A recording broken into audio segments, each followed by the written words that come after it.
ভিডিওটিতে দেখা যাচ্ছে রূপপুর পারমাণবিক বিদ্যুৎ কেন্দ্র প্রকল্পের পার্শ্ববর্তী এলাকা এবং সংশ্লিষ্ট আবাসিক বা দাপ্তরিক ভবনগুলো। সত্যিই পরিবেশটা বেশ শান্ত এবং মনোরম। এখানে কিছু বিষয় বেশ লক্ষণীয়।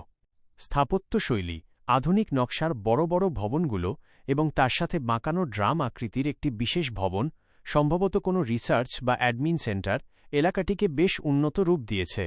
প্রকৃতি ও আধুনিকতার সংমিশ্রণ, একদিকে বিশাল সব আধুনিক স্থাপনা, আর ঠিক তার পাশেই সবুজ ধানক্ষেত, জলাশয় এবং শান্ত গ্রাম্য মেঠো পথ, সব মিলিয়ে এক দারুণ বৈপরীত্য। আলোকসজ্জা ও পরিবেশ, গোধূলি বেলার আলো ভবনগুলোর ওপর পড়ে এক চমৎকার আভা তৈরি করেছে। নতুন তৈরি করা ব্রিজ এবং চারপাশের গাছপালা এলাকাটি শ্রী বাড়িয়ে দিয়েছে বহুগুণ। এটি বাংলাদেশের অন্যতম বড় একটি মেগা প্রজেক্ট এবং এই ভিডিওর মাধ্যমে এর আশপাশের উন্নয়ন ও প্রাকৃতিক সৌন্দর্য সুন্দরভাবে ফুটে উঠেছে।